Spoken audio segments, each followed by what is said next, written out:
with that court halting or court stopping deductions, or without, no worker is going to part away with a single cent unless we have a round table meeting to look into ways and means of making it more legal and putting some legal mechanism in place to protect the same funds. Nobody.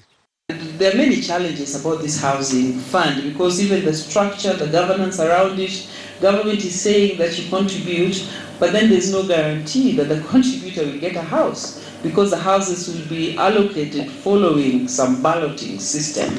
And for workers, they're saying if you work throughout your life and you don't get a house, then maybe you'll be refunded, but there's no incentive offered to the employer. You'll contribute, and that's the end of it. Kodu Secretary General Francis Atwoli there, as well as Jacqueline Mugo, FKE CEO, both talking about the Housing Levy Fund. And that is the topic of the big story this evening. Good evening. Thank you for joining us. I'm Linda Ogutu. Now, the government has directed employers to start deducting 1.5% housing levy from all employees in the public and private sector beginning next month. Housing and Urban Development PS Charles Hinga Mwaura and the Kenya Revenue Authority Commissioner General John Giraini, in a joint statement, said employers are required to deduct and remit the levy by the 9th of each succeeding month, effective May 9th. A notice by the PS Housing and Urban Development Charles Hinga also states that the employer will also contribute 1.5% for each employee. Both the employer and the employee shall each contribute 1.5% of the employee's month basic salary, provided that the sum of the total monthly contribution shall not exceed 5,000 shillings. And this has caused a storm.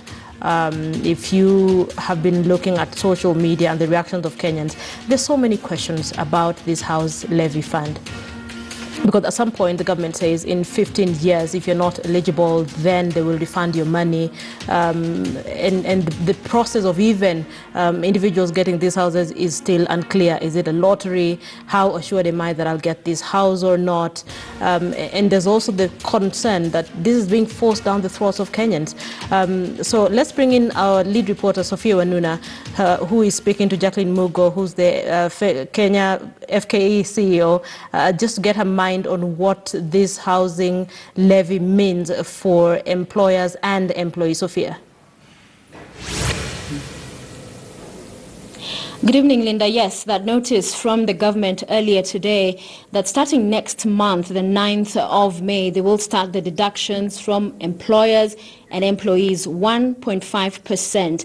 This on that house levy that was announced last year sometime in the government's aim to affordable housing, one of the big four agenda for the president. But remember, last year, Kotu moved to court. The Secretary General, Francis Atwoli, very vocal at the time, saying there was no public participation, that employers and even employees, this particular levy would have huge ramifications that needed to be hashed out beforehand. But now reports indicating that Kotu, having moved to court, that levy being stayed by the court, went then and had talks with the government, reached an out-of-court settlement. One of the parties that had been enjoined is the Federation of Kenya Employers. And I have with me now the Chief Executive Officer, Jacqueline Mugo, to talk about these developments, because earlier today they also released a statement saying that in as far as they are concerned, if the government does go ahead with this, I suppose the words that were not in that statement is they would be in contempt of court, because there is an order saying that this implementation should not go forward pending the hearing of the case in court. Is that correct? Yes, that's correct. We were very surprised to wake up this morning and see in the Nation a notice from the PS Housing and the Kenya Revenue Authority, basically instructing Kenyans to get ready to pay this levy come the 9th of May this year, when in fact they should be aware that there is a court order that says the status quo remains and that the matter comes up for mention on the 20th of May. In fact, we've been in court since last year, so none of the parties should be unaware of that.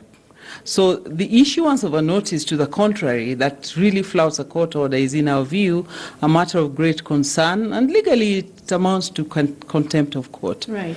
But beyond that, it takes the parties for granted, and the whole thing is rushed, and we're just wondering as employers, If the government is indeed willing to discuss this issue and to resolve the matter in a way that is acceptable to employers and all other parties, then how can you issue an order in the papers basically taking parties by surprise and saying you're going to effect the deductions which they are opposed to? So in our view, it's an act of contempt. But beyond that, it flouts the constitutional provisions that requires government constitutionally to be open about changes that are proposed and also to consult, especially on matters that have financial implications. This proposed levy has huge financial implications on both employers and employees. They have to pay up 1.5% on top of other statutory contributions which they are making. So the employees themselves are opposed to this. And when we speak about employees, they are our employees. They're employed by employers. And at the end of the day, it's employers who are going to have to bear those costs, because what they do is just pass it on and tell you the government has asked for an additional 1.5%, so employers will actually bear the 3%. All right, so Francis Atwoli, SG, Kotu, is the one who first moved to court. Then you joined as interested parties. So are you aware of the talks that had happened or happened in a lead up to this settlement that we understand that happened outside of court? Did he communicate with you? Did the institution, the government, were you involved in any way? There have been indications in the matter that is in court that parties are having consultations. One of the issues we and other interested parties have raised is that those consultations seem to be confined to two parties, the government and COTU. As an interested party to this matter, the Federation has not been involved in those consultations. And actually the court itself did ask the lawyers on both sides to involve all parties, especially the Federation. That has not happened.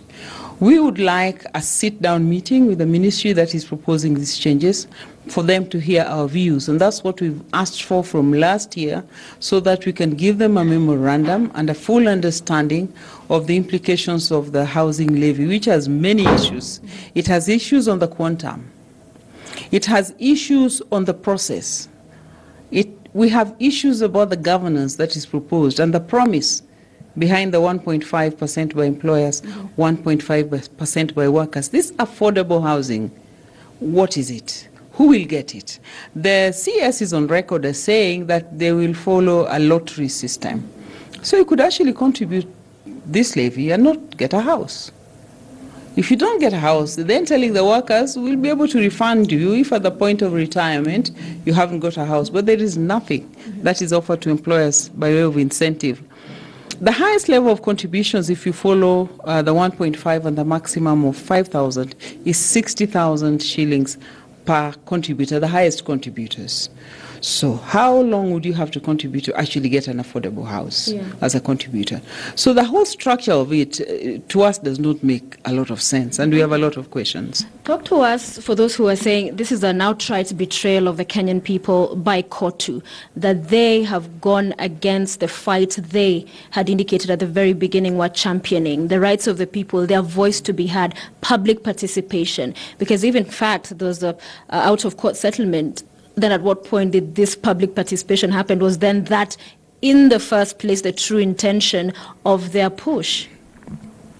I don't speak for COTU, but if you look at the issue of the housing levy, the issue of the proposals on other statutory contributions on NHIF, the NSSF enhanced rates, which are still waiting, and there are actually other proposals on enhancing the training levy. The sum total of all the deductions on an employee's salary and an employer's payroll are so big that Kenyans are saying that they've had enough. They've been pushed to the wall. And the nature of the housing levy itself does not facilitate settlement out of court. It's a levy that the government is proposing to impose on you, whether you like it or not. So how do you settle it out of court? Unless government says, we are going to put this on hold until we've had consultations and we actually come up with a proposal on housing, the noble affordable housing idea, in a different way that doesn't add to the cost of doing business and doesn't reduce the purchasing power of the employees in this country. So it is not a subject or a dispute that can actually be amicably resolved out of court because there is no offer coming from the other side. They just wanted to deduct money from Then how do you employers describe and Kotu's employees. actions? I have no words to describe it. We just heard it in the news like everybody else, and we don't know what they have in mind. But in our view as employers, we would not go for a settlement of the proposed levy because there is nothing to be settled. What we're asking the government is to put on hold the idea so that we perhaps look at PPP arrangements where you can have private sector people who are already players in the provision of housing, providing the houses, building the houses at affordable levels for Kenyans to invest in. There are also a lot of employers who either provide housing or have loans, housing schemes for their staff.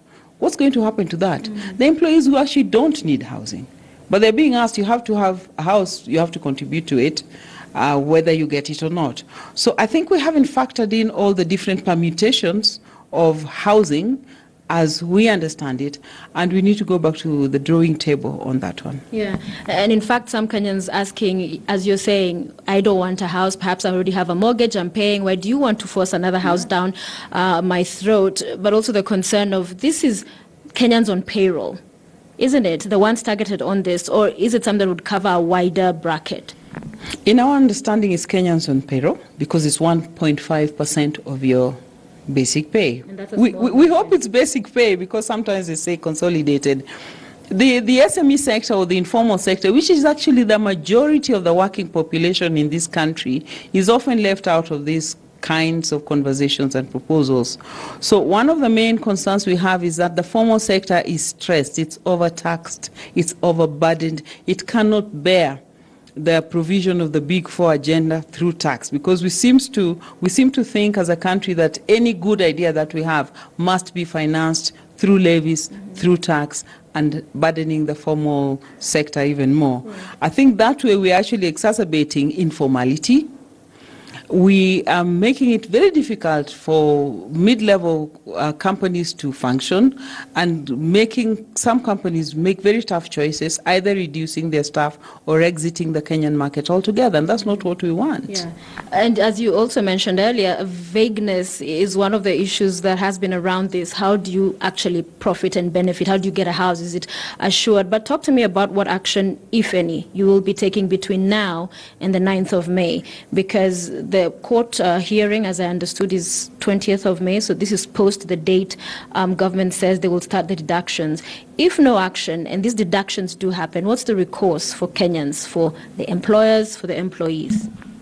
We're already in court as FKE on this matter, so we will remain in court with the matter. Where there is contempt of court, as is clearly evident in this case, then we have to move to that court itself to enforce its orders, because the court orders are there. They're still valid up to the 20th of May. We had envisioned a situation where we go back to court on the 20th of May, and if for some reason Court 2 and the government have agreed on an out-of-court settlement, we'll hear their side of the story. Our members are very clear that they do not want further levies and further taxes. So we will remain in court in this matter as a federation. We have today sent out an advisory to our members that the notice and the order that is in the papers today is illegal in our view, and clearly we do not think that it is something that can be enforced by the government if they really value the public-private dialogue that we've been having for a long time. Yeah. And this could also open an avalanche of other court people moving to court if their deductions made post 9th May. From the reaction we've had from employers, today we've done nothing but answer questions from employers and concerned Kenyans, because we seem to be the ones who are speaking out on this issue. I think many people are going to seek legal redress, because what do you do if you're pushed to the wall as an ordinary Kenyan? We're not the only ones who are saying no. The other players who are coming, wanting to join hands with us. And our appeal really is to the PS Housing to hold his horses and allow a rational discussion to take place. The case in court should go to full hearing, in our view, so that they hear Kenyans. Yeah. And finally, it is unfortunate that all of these plans and the negotiations are happening after the fact. Shouldn't these have been conversations that happened at the point President Kenyatta announced himself as on housing being a big four agenda, before the implementation of it, that all the stakeholders would have sat down and had these talks and a clear plan formulated? That's been one of our key points of contention, that if every time there's a change proposed by government, we see it as a statement in the media, and I think even up to a few days ago, the PS housing was on record as saying they're going to move ahead. It's a matter of great concern for us how we effect change in this country, because this is where you run into problems. If we meet, sit down, discuss, we look at various options, we look at what has happened in other economies, then we are able to borrow those ideas and implement them. This particular idea, I think, is largely borrowed from South Africa, and it has not worked there.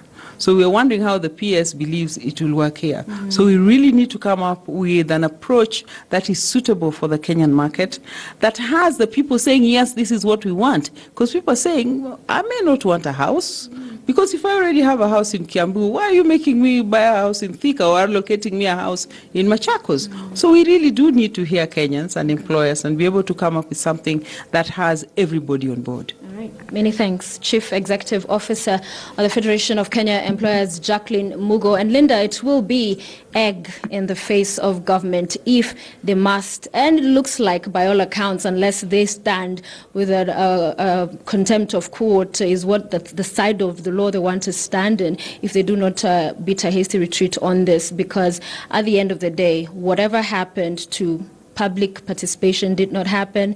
The implications on this were all those resolved by the reported out of court settlement by court to end the government. Definitely the developments here on out will be must watch for all Kenyans, Linda. Yeah, Sophia, there's been lots of questions. And like you say, probably the government may need to make a hasty retreat on contempt of court, looking at that. And just for the purpose of this conversation, and Sophia alluded to the fact that Kotu actually went to court on this housing fund levy. We tried to get through to the Kotu Secretary General, Francis Atwoli, who was unavailable. We tried to get his side of the story as well, because the concern is if there was an out-of-court settlement between the government and Kotu, what was agreed? The issues that were raised initially, were they addressed? Unfortunately, we're not able to get through to him. So, Andrew Simiu on Twitter says, it is not the role of government to build houses for anyone, but to create an environment where many can afford to build or purchase a house. Nelson Harvey says, housing fund levy was suspended by the court in proceedings where government of Kenya is a party. Disregard of the rule of law and disobedience of court order is the highest form of corruption in Kenya. Government of Kenya cannot win the war on corruption when it perpetrates it. It's that simple. So let's have this conversation this evening. We have Professor Alfred Omenya, who's an urban planning expert. We also have Okia Omtata, who's an activist. But Okia is being part of this conversation because he was part of the team that went to court on the housing fund levy. Gentlemen, thank you so much for joining us and for speaking to us on the big story this evening. Okay, let me begin with you. Give me your quick thoughts listening into the FKE CEO. Well, the FKA CEO has raised fundamental issues that needed to be addressed before anybody thought of imposing these taxes. And basically the question is the cost of doing business by the employers who are investors, and also the cost of reducing the purchasing power of the employee. And if the employees cannot consume, then what kind of economy are you having? So basically, this thing does not make any economic sense. It was not well thought out and it's going nowhere. But as Nelson Harvey has put it, it is a court order which suspended the tax. And also the same court order has been invoked in proceedings some of us had filed in the High Court, because Mr. Atwoli moved the Labour Court before we moved to the High Court. And the matter is in the High Court, and when we applied for similar orders, the orders in Mr. Atwoli's case were invoked and by the Attorney General to say that there already are orders there, and so the High Court should not consider our prayers for interim orders. In the circumstances, those orders in the Mr. Atwoli's case, in the Kotu case, cannot be vacated by Mr. Atwoli or by Kotu. I even spoke to their lawyers today, and they told me they are not aware of any, although they said negotiations. And as far as they are concerned, the orders are in force. And tomorrow they'll be considering moving for contempt of court proceedings. On my part, I'll also make an application. If those orders are not firm, then we need to revisit our position and have the orders issued in our matters so that we can argue the case in a situation whereby the matter is still live before anybody pays a coin or a penny. And in circumstances of fighting corruption, and that's why I have kept on saying that Uhuru Kenyatta cannot fight corruption, because his government, he does not believe in the rule of law. He does not obey court orders. Corruption is disobedience of the law. So if the president is all over the place saying he's fighting corruption, yet he's the architect, he's the chief priest of corruption, by disregarding court orders, by having his ministers disregard court orders, then what are we up to? So it is a very, very sad state of affairs that valid court orders, which are still in force, can just be disregarded, and public money is spent buying adverts in the media to talk about raking in money from poor farmers, poor workers. So to me, I think that the Federation of Employers are right to say that they are not going to pay in coin, and because they are the paymaster, they are not going to pay. Our concern would be government employees, the civil servants, where government is the paymaster. Is the government going to deduct these monies? So the best thing is that should anybody deduct this money, then he will have to deal with the full force of the law. And they should not think that because Uhuru Kenyatta is president today and he does not believe in the rule of law, they will be protected. We shall get orders against them, and we shall pursue them even post the Kenyatta era. So I would really urge that the paymaster in government does not at all touch any of the monies meant for the salaries of the workers, and does not touch the taxpayers' money to contribute it to this fund, which for all practical purposes looks like a pyramid scheme. Doesn't even look like a budgeting process. It's a pyramid scheme whereby some mandarins in government are positioning themselves to steal this money, which they are going to wring out from a section of Kenyan workers. And you cannot impose a tax that covers the entire population on a small fraction, who are the people who are in formal employment. So the issues that the CEO of Federation of Kenyan Employers has raised are fundamental. And if Mr. Atwoli and Kotu want to walk out of that case, let them walk out individually. They do not carry the Kenyans with them, and they must know that they moved under Article 22, which is an article that embraces the public interest. Okay. So as a public interest litigation, any other person can go into that case and vacate whatever Mr. Atwoli and the government might negotiate, and we stay in the state whereby the court must be given a chance to pronounce themselves on the dispute.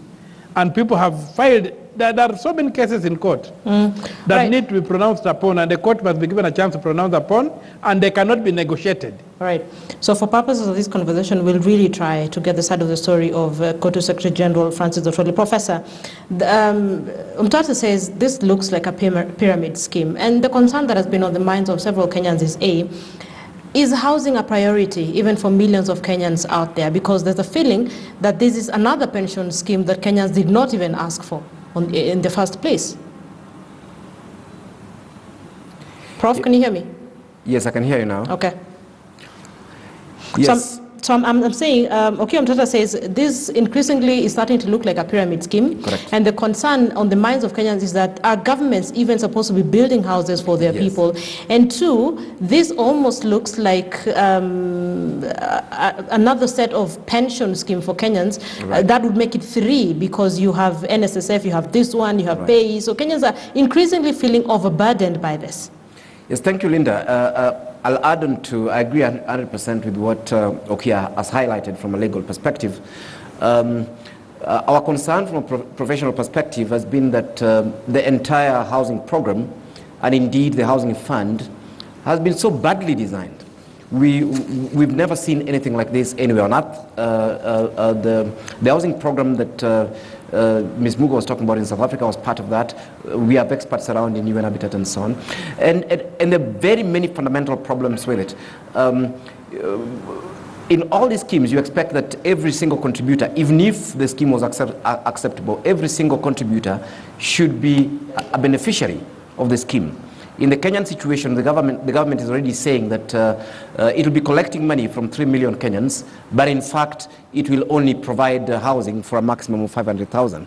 That is if the housing will be available in the first instance. The second bit that people are not being told is that actually your contribution, and Ms. Mugo also highlighted that your contribution will not pay for the housing.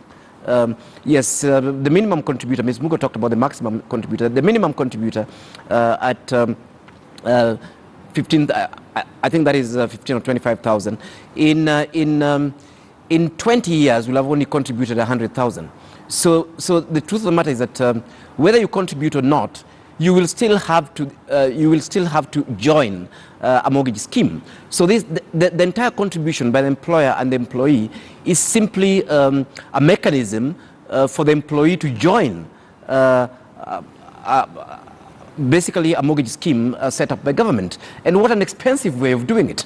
You're going to contribute the whole of your life, not to get a house, but to qualify for a scheme. But even that particular scheme, we are saying that when you reach that particular point when you qualify for the scheme, you'll still be subjected to a lottery. I think we have a government that loves lotto and loves gambling. What you're saying is that that's just totally unfair. Compare that with NSF, NHIF, the other schemes that we contribute to. Every single contributor must actually benefit. So a government that comes up with a housing levy that right from the word go, they're very sure that the contributors will not benefit from is really just a corrupt and incompetent government as it actually were. You raise the matter of whether housing is a priority. Government is trying to convince us that it's very important for every Kenyan to own a house. This is voodoo science, honestly. All Kenyans and people all over the world, majority are actually renters. They're not homeowners. Currently in Kenya, we're talking about 80 to 90% of all Kenyans, both urban and rural, being renters. Suddenly, government says that they've got this magic wand that will turn all these renters into homeowners in the 43 weeks that Uhuru and Ruto are having in power. It's a lie. We know it's a lie. And anyway, even if it was not a lie, we'll need such delivery of housing that the world has never experienced at all. We've done the mathematics. You need to do about 12,000 housing units per month to be able to deliver that 500 housing. You need to do 400 per day. I tell you, it is physically impossible. Meanwhile, what is the government saying? How will the supply side be done? By changing 21 different laws. Really, who's fooling who? So this is very poorly designed, honestly. Government needs to go back to the drawing board. Number two, we have other priorities. And if you look at housing even as an investment, we are not here to be advised by government on where to invest our money, especially a government that has failed to actually run an economy, a government that has indebted us to the extent that we are talking about 60% of the country being in debt. That is not the sort of a government that I want to advise me on where to put my private investments. So what is my point here? My point is that the government has no business directing Kenyan employers and employees to invest in housing. Kenyan employers and Kenya's employees are not living in caves, they are living in homes, provided not by this government, but by the private sector. Can government do what governments world over are meant to do? Can they work on the policy environment? Can they create an enabling environment for those who have been providing houses for these donkey years to continue providing houses? Government has no business trying to house us. Government has no business directing me, Alfred Omenya, on where to put my money. I will choose whether I'm putting my money in agriculture or I'm putting it in housing. Prof, I need to take a break, but the other concern is, I mean, you have about 3 million people contributing to this house levy, and the government says they will build 500 houses. So what happened to the 2.5 million Kenyans who will also be contributing to this housing fund? And on that note, allow me to take a break on the big story. We'll be back in a couple of minutes.